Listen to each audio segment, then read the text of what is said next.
Bismillahirrohmanirrohim. Assalamualaikum warahmatullahi wabarakatuh. Perkenalkan, nama saya Rahmawati dari kelas FM 18D. Baik, di sini saya akan menjelaskan yang pertama, liquidity risk, yang kedua, credit risk ratio, yang ketiga, deposit risk ratio, yang keempat, capital ratio, dan yang kelima, risk asset ratio.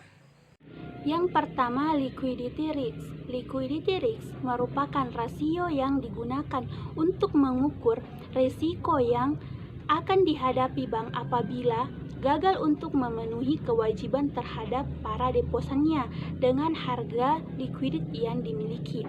Rumus untuk mencari liquidity risk yaitu liquidity ratio sama dengan equity aset dikurang short term borrowing dibagi total deposit dikali 100%. Yang kedua, credit risk ratio. Resiko kredit adalah resiko kerugian yang diderita bank karena debitur tidak melunasi kembali pokok pinjaman. Rumus untuk mencari credit risk ratio yaitu credit risk ratio sama dengan bad debts dibagi total loans dikali 100%. 3. Deposit risk ratio.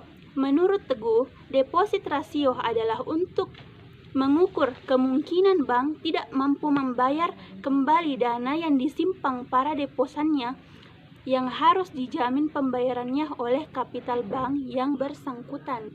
Rumus untuk mencari deposit risk ratio yaitu deposit risk ratio sama dengan equity capital dibagi total deposit.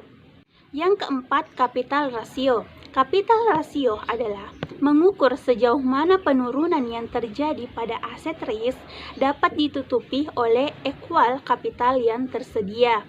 Rumus untuk mencari capital ratio yaitu capital ratio sama dengan equity capital dibagi total deposit.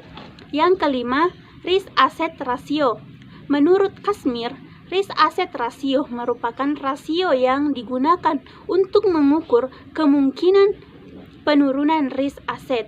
Rumus untuk mencari risk asset ratio yaitu risk asset ratio sama dengan equity capital dibagi total aset dikurang cash asset dikurang sekuritas.